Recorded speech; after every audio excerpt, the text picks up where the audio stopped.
الحمدللہ وکفیٰ علی عبادہ الذین اصطفیٰ، اما بعد، فاعوذ باللہ من الشیطان الرجیم، بسم اللہ الرحمن الرحیم۔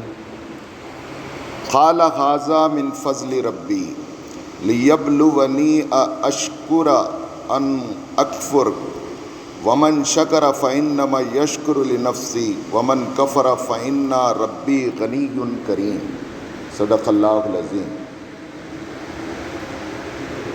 قابل احترام مولانا فیاض صاحب نظامی، امام و خطیب جامع مسجد بیدر، معزز کمیٹی کے ذمہ داران، بزرگوں، نوجوان بھائیوں، السلام علیکم ورحمۃ اللہ وبرکاتہ۔ آج 30 رجب ہے اور انشاءاللہ کل 1 شعبان ہوگا۔ رجب وہ محترم مہینوں میں سے ہے جو 4 حرمت والے مہینے ہیں: رجب، ذی قعدہ، ذی الحجہ اور محرم۔ شعبان کے مہینے میں ہم داخل ہوں گے۔ رسول اللہ صلی اللہ علیہ وسلم شعبان میں، رمضان کے سوا شعبان ہی ایک ایسا مہینہ تھا جس میں سب سے زیادہ روزے رکھتے، اور شعبان کی 15ویں رات وہ واقعہ بھی پیش آیا جس کو ہم شب برات کے طور پر جانتے اور مانتے ہیں۔ شعبان گویا رمضان سے پہلے کا مہینہ ہے، اس لیے رسول اللہ صلی اللہ علیہ وسلم ایک تو روزے بھی زیادہ رکھتے اور نیکی اور سخاوت میں بہت آگے رہتے، اور صحیح حدیث میں آتا ہے کہ یہ دعا کرتے: اللہم بلغنا فی الرمضان، اے اللہ ہمیں رمضان تک پہنچا۔ تو آئیے ہم سب دعا کرتے ہیں کہ اللہ تعالیٰ ہماری زندگی میں ہمیں مہلت عمل اتنا دے کہ پھر ایک رمضان ہمیں مل پائے تاکہ ہم ہماری مغفرت کا سامان کر سکیں۔ محترم حضرات، آج جمعہ کے موقع پر آپ کے سامنے ہم سورہ النمل جو مکہ معظمہ میں نازل ہوا، یہ سورت جو 19ویں پارے میں ہے، اس میں اللہ تعالیٰ نے سرداران مکہ جب رسول اللہ صلی اللہ علیہ وسلم کی بات کو اور آپ کی دعوت کو تسلیم نہیں کر رہے ہیں تو 3 نمونے اس صورت کے ذریعے سے پیش کیے گئے۔ اے محمد صلی اللہ علیہ وسلم، آپ نے دعوت پیش کر دی، اب ان کا رد عمل آپ کے سامنے آیا، آپ ذرا ان کے سامنے 3 نمونے رکھ دو جو ہم آپ کو بتا رہے ہیں وہی کر رہے، اور وہ خود جان لیں کہ کون سا نمونہ ان کے لیے بہتر ہو سکتا ہے۔ سب سے پہلا نمونہ فرعون کا بتایا پہلے رکوع سے ہی، کہ کس طرح فرعون کو اللہ تعالیٰ نے سلطنت عطا کی تھی، طاقت اور قوت دی تھی، اور وہ اپنے طاقت اور قوت کے بلبوتے پر اللہ کا شکر بجا لانے کے بجائے اور موسیٰ علیہ السلام کی دعوت کو قبول کرنے کے بجائے اس نے تکبر کیا اور اناد کیا اور انکار کر کے کہا دوسرے مقام پر ہے وَقَالَ أَنَا رَبُّكُمُ الْأَعْلَىٰ، تم کس رب کی بات کر رہے ہو اے موسیٰ علیہ السلام؟ میں ہی رب ہوں۔ جو اختیارات ایک رب کے ہو سکتے ہیں، کسی کو زندگی دینا، مارنا، رزق پہنچانا، کھلانا پلانا، یہ تو میں کرتا ہوں۔ وہاں پولیٹیکل لیڈرشپ کے معنی میں اس نے اپنے آپ کو رب کہا، کیونکہ وہ بھی ایک بتوں کی پوجا کرتا تھا۔ وہ یہ نہیں کہہ رہا تھا کہ کائنات کا خالق میں ہوں، وہ یہ نہیں کہہ رہا تھا کہ میں رب العالمین ہوں، بلکہ سیاسی حیثیت سے اختیارات کا مالک میں رکھتا ہوں، میری چلتی ہے زمین پر، اس حیثیت سے میں رب ہوں۔ قرآن میں حکم ہوا ہے موسیٰ علیہ السلام جاؤ، اذهب الى فرعون انه طغى، ان کے پاس جاؤ، فرعون کے پاس، اور اسے دعوت دو کیونکہ وہ بڑا سرکش ہو گیا ہے۔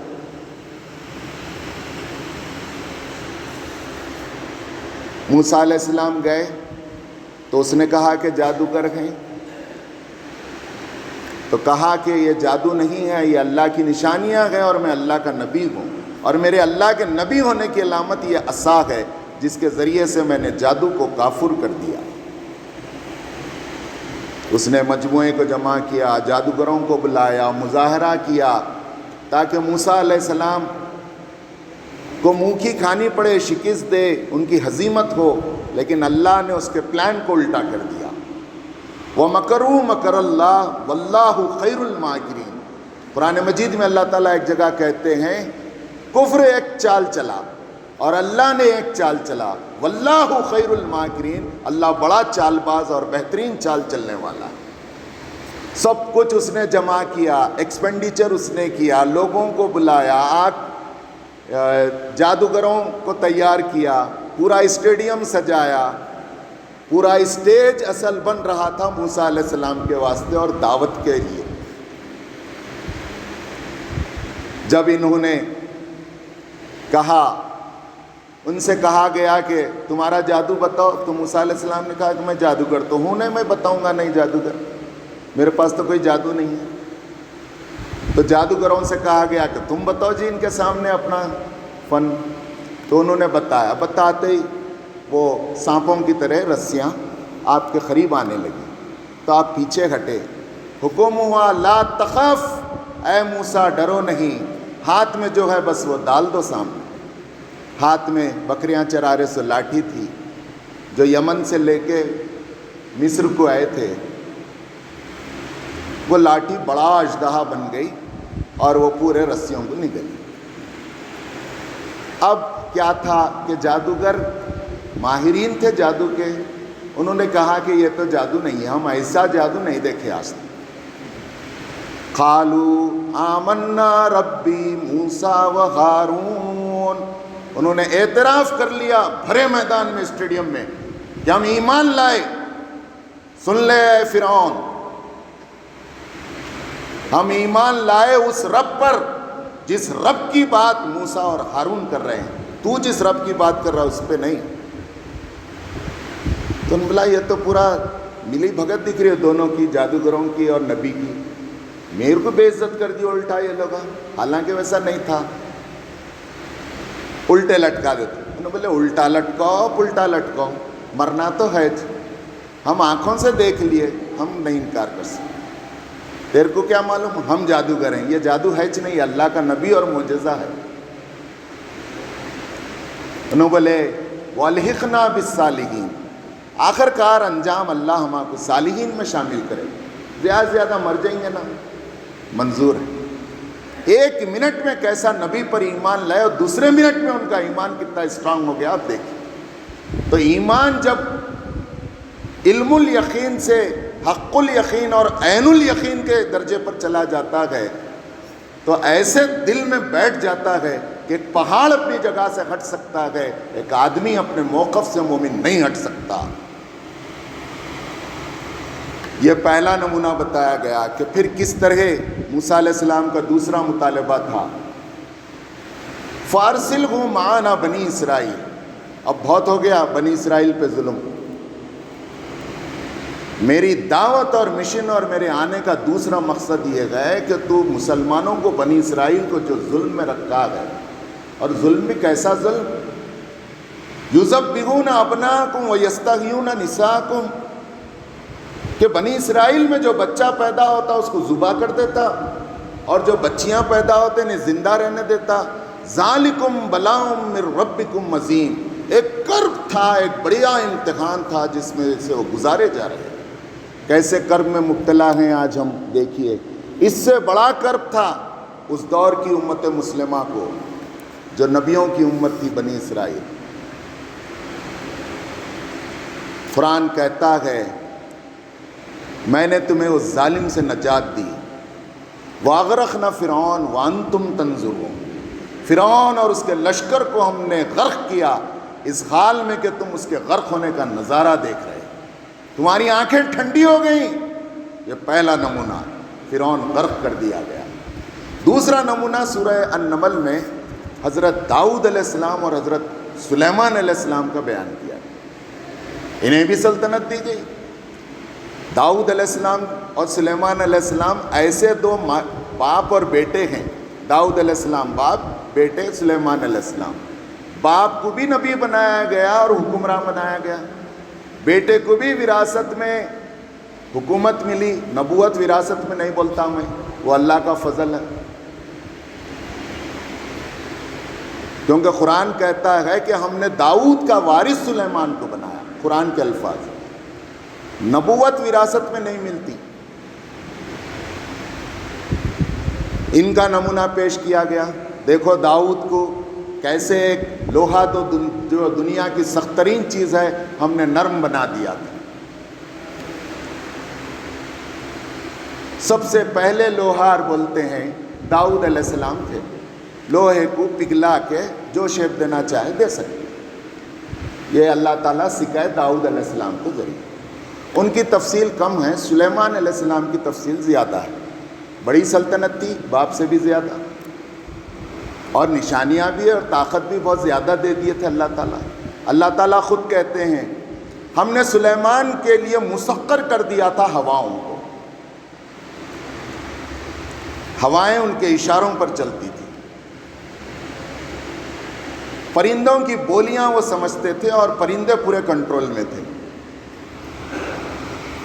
اور پتل کے کو پانی بنا کر اس کی نہر بہا سکتے تھے، اور جنوں کو کنٹرول میں کر دیا تھا۔ ایک مرتبہ قرآن کہتا ہے لوہے کی وہ دیگیں بناتے جو جگہ سے ہٹا نہیں سکتا تھا۔ قرآن کہتا ہے ایک مرتبہ سلیمان اپنے لشکر کے ساتھ جا رہے تھے، اسی سورہ نمل میں ہے، تو چونٹیوں کی ایک فوج بھی جا رہی تھی، ایک لائن جا رہی تھی، تو چونٹیوں کی سردار نے اپنے چونٹیوں سے کہا اے چونٹیوں جلدی سے اپنے بلوں میں داخل ہو جاؤ، سلیمان کا لشکر دھندناتے ہوئے آ رہا ہے، کہیں ہمیں روند کر تباہ نہ کر دے۔ فضحکت،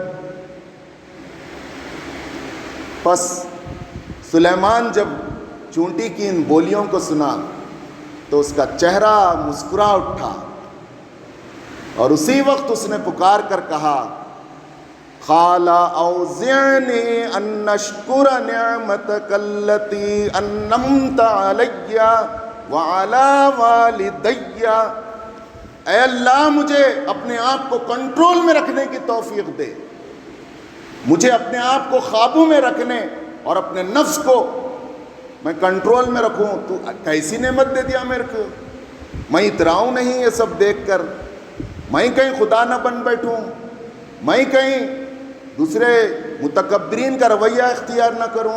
قال اوزعنی، مجھے قابو میں اپنے آپ کو رکھنے کی توفیق دے، کہیں میں بے قابو نہ ہو جاؤں۔ اتنی نعمتیں دی، بولتے نہیں تھوڑے پیسے آئے تو اوقات بھول گئے، بلکہ تو اس لیے پیسے آئے اللہ میں حالات بدلے تو بھی دعا کرنا نہیں تو اوقات بھول جاتا دل۔ خود نبی دعا کر رہی ہیں قال اوزعنی ان اشکر نعمتک التی انعمت علی، اے اللہ تو مجھے کتنی طاقت اور قوت دے دی، کہیں میں بے قابو نہ ہو جاؤں، میں تیرے کنٹرول میں رہوں اور اپنے نفس کو قابو میں رکھوں۔ ان نشکر نعمتک اللتی، کہ تیرا میں شکر بجا لاؤں اس نعمت پر جو تو نے مجھے عطا کیا، وعلی والدی، اور جو میرے والدین پر عطا کیا۔ یہ ہے وہ رویہ جو حکومت پانے کے بعد ایک نمونہ ہے فرعون کا، دوسرا نمونہ ہے سلیمان۔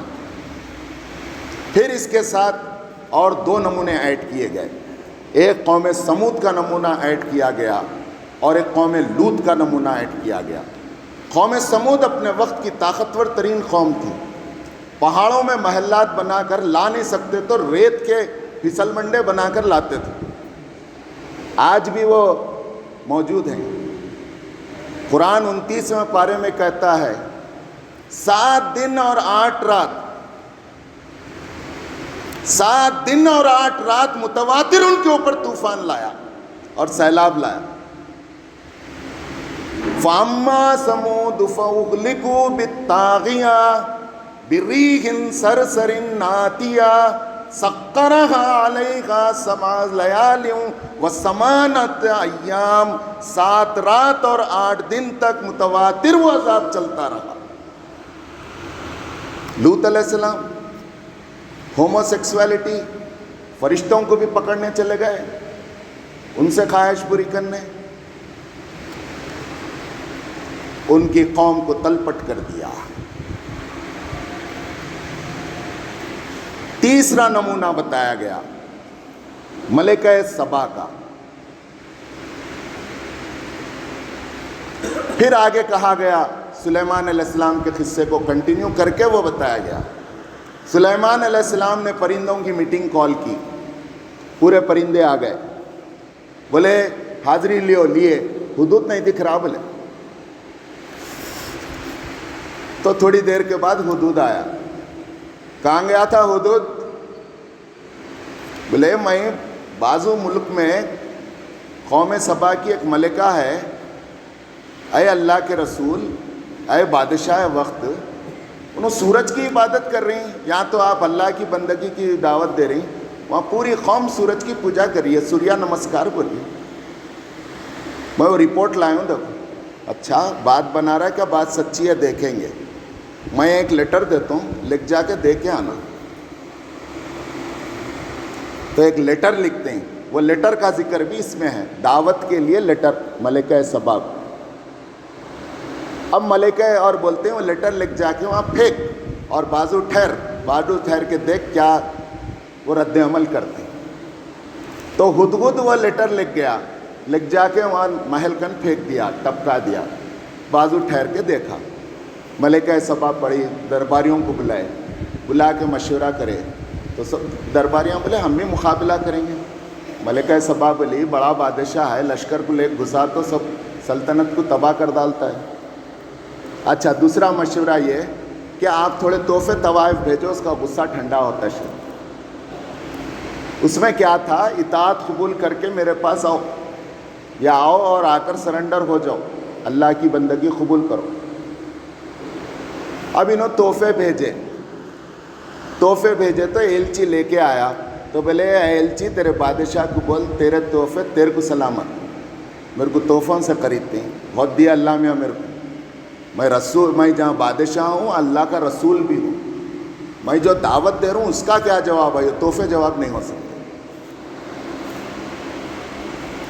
اب ایلچی گیا ادھر، پھر ایک میٹنگ بلائی جنوں کی میٹنگ بلا کے بولے میں چاہتا ہوں ملکہ سبا میرے پاس آنے والی ہے، اس کے آنے سے پہلے اس کا محل یہاں رکھ دینا۔ تو ایک جن بولا میں تھوڑی دیر میں لا لیتا ہوں۔ قرآن میں ہے اور ایک جن بول کے نہیں ہے، اور ایک شخص بولا جس کو علم دیا گیا تھا، آپ پلک جھپکنے سے پہلے میں یہاں لا کے رکھتا ہوں، ایسا ان بول رہا ہے۔ پھر ملکہ سبا کا محل آنکھوں کے سامنے لا لیا، لاتے ہی اب یہاں کیا ہو سکتا ہے دیکھیے آپ، دیکھتے ہی پھر آپ کیا بولے، قال ھذا من فضل ربی، ہم گھرا بنا کے لکھتے نا ھذا من فضل ربی، یہ سورہ نمل میں وہی قول ہے جو حضرت سلیمان علیہ السلام ملکہ سبا کے محل کو پلک جھپکنے سے پہلے علم رکھنے والا آدمی لا کے پہنچاتے او کیا بڑی سلطنت ہے رے، میرے کا اتنا طاقت ہو رہے نہیں بولے انہوں. قال ھذا من فضل ربی، یہ میرے رب کا فضل ہے ورنہ کوئی نہیں کر سکتا. اب ملکہ سبا آئے، آنے کے بعد دعوت دیے سمجھدار عورت تھی، اسلام قبول کر لی. بولے یہ تو اس سے بہتر ہے. پھر بولے ذرا محل میں چلو. محل میں گئے تو بولے یہ میرے جیسا محل دکھ رہا ہے. تو پھر تھوڑی دیر کے بعد بولی گویا یہ میراج محل ہے. ابھی بولے ابھی اندر چلو تو قرآن میں ہے پینچے اٹھا لے، پانی ہے سمجھ. تو سلیمان علیہ السلام ہنس کے بولے پینچے چھوڑو، یہ شیش ہے، شیش محل ہے، پانی کے جیسا نظر آتا پانی نہیں. یہ ہے وہ رویہ، یہ ہے وہ نمونہ جو ایک ملکہ سبا سلطنت پانے کے بعد اللہ نے اس کے اندر خوبی دی اور اس کے ضمیر نے جھنجھوڑا، اور وہ اپنے نبی سلیمان علیہ السلام کے ذریعے سے مسلمان ہو گئے. سورج کی پوجا کو چھوڑ کر ایک خدا کو رب ماننا تسلیم. اب ان 3 نمونوں کو سامنے رکھو ہے محمد صلی اللہ علیہ وسلم، اور بتا دو کفار مکہ کو اور سرداران قریش کو، کیا تم فرعون کے جیسا سرکشی کر کے غرق ہونا چاہتے ہیں، تباہ ہونا چاہتے ہیں؟ کیا تم سمود اور قوم لوط کی طرح برباد ہونا چاہتے ہیں، اللہ کے عذاب کو دعوت دیتے ہو؟ کیا تم سلیمان علیہ السلام کی طرح اللہ کا شکر بجا لاتے ہو؟ کیا ملکہ سبا کی طرح تم غور و فکر کر کے اس دعوت کو سنجیدگی سے قبول کرتے ہو؟ تو ہم کیسے درجے بلند کرتے ہیں ان کے. یہ ہے وہ بات. اب میں اپنی بات کو اختتام پر لے جاتے ہوئے آپ سے کہنا چاہتا ہوں، یہ سورہ نمل جس کے معنی چمٹی ہیں، نمل بولے چمٹی کو بولتے، چمٹی کا ذکر آئے، قصہ ہے، بلکہ اس کا نام نمل رکھ دیا. آج رشیا اور کرملن کی جو جنگ ہو رہی ہے وہ ہمارے سامنے 8 دن سے جاری ہے. آپ کو حیرت ہوگی 1991 میں USSR ٹوٹا، یونائٹڈ نیشن آف رشیا تھا پہلے. ہم سب بزرگان جانتے ہیں، میں خود جانتا ہوں، بابری مسجد گری تھی. لینن کے زمانے میں جو ٹاپ پہ 70 سال تک کمیونزم وہاں پر چھایا ہوا تھا، گورباچوف کے زمانے میں اسے زوال آیا تو وہ 15 اسٹیٹس کا یونائٹڈ اسٹیٹ آف رشیا تھا. 7 اسٹیٹ جو مسلم اکثریتی علاقے تھے وہ آزاد ہو گئے، جس میں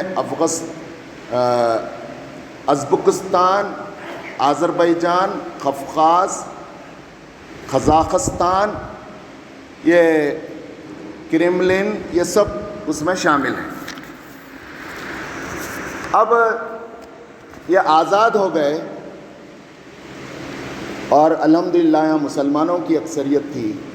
70 سال سے نماز پڑھنے کی، قرآن پڑھنے کی اجازت نہیں تھی.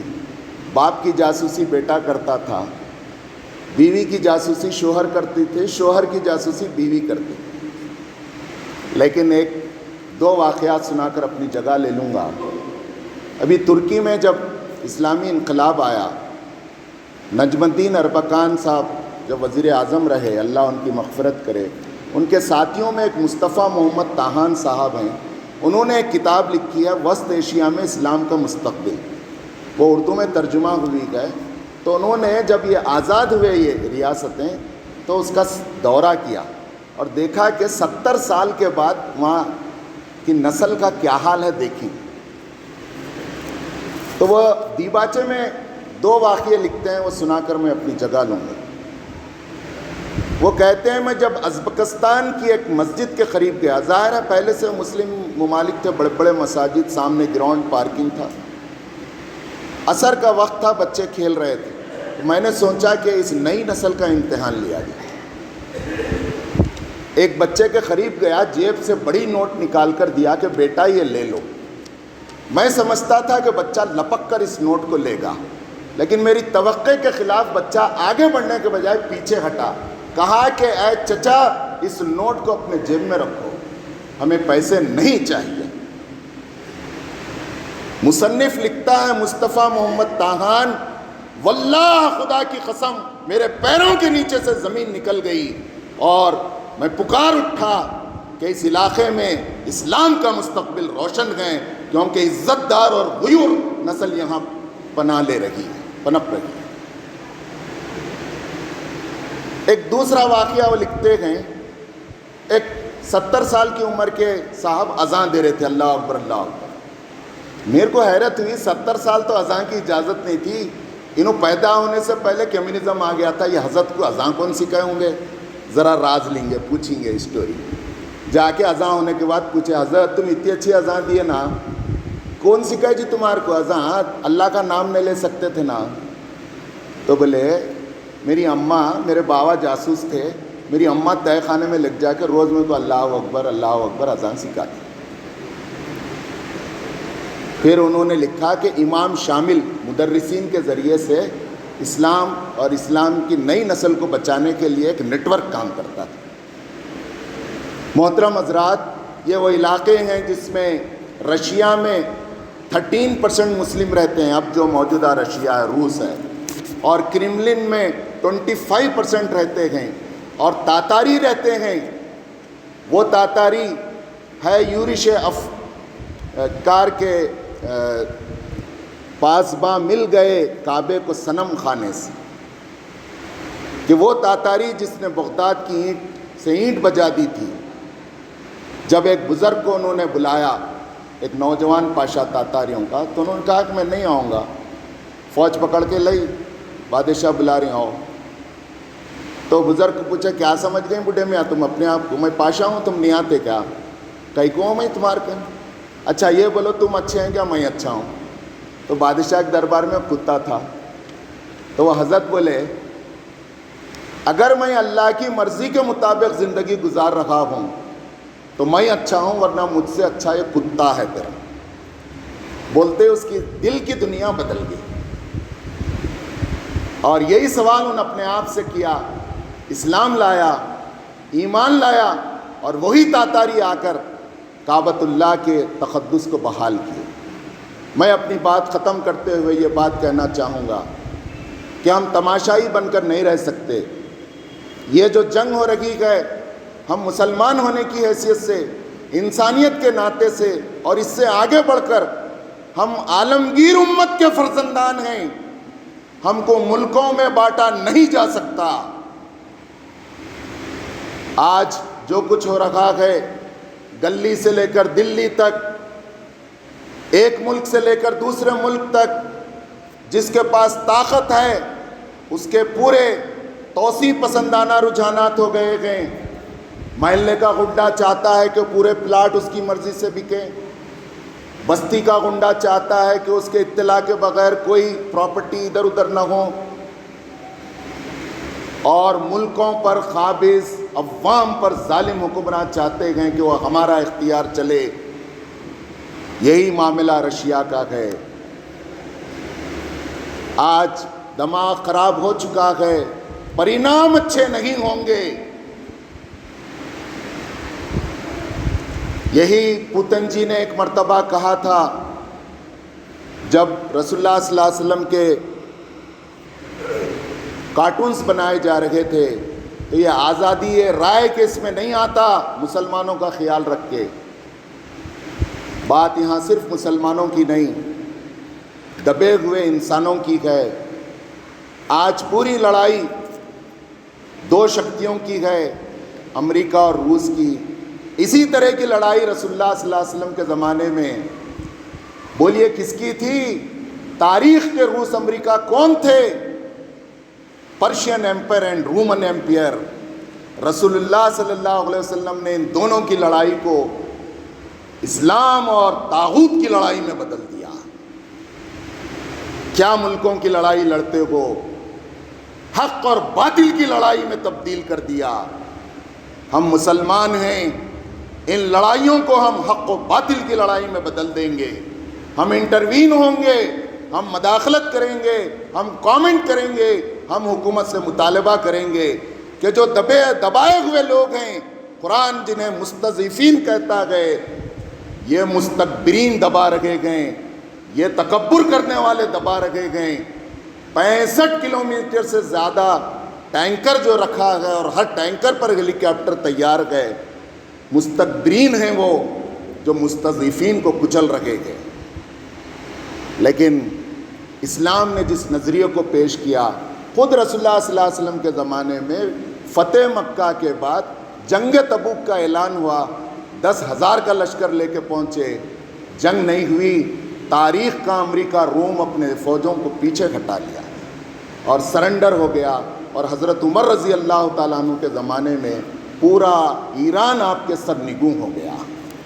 محترم حضرات، اس نظریے میں رسول اللہ صلی اللہ علیہ وسلم جو کلام لایا ہے، جو دین لایا ہے، اتنی شکتی اور اتنی طاقت ہے کہ یہ مستضعفین کی آواز بنے گی اور مستکبرین کو روکے گی، اور پھر انشاءاللہ اسلام غالب ہوگا۔ روس 1991 میں ہم یسائیوں میں تھے تو وال رائٹنگ کرتے تھے، روس نے بازی ہاری ہے، اب امریکہ کی باری ہے، پھر اسلام کی سالاری ہے۔ تو سی آئی ڈی والا آ کے میرے کو 91 میں ایس پی صاحب بلا رہی، اس کا کیا مطلب ہے بلکہ پوچھا تھا، تو ایس پی کے چمبر میں اس کا مطلب بتایا تھا۔ ڈرے نہیں، گھبرائیں نہیں، انشاءاللہ اسلام کا مستقبل روشن ہے۔ وآخر دعوانا ان الحمدللہ رب العالمین۔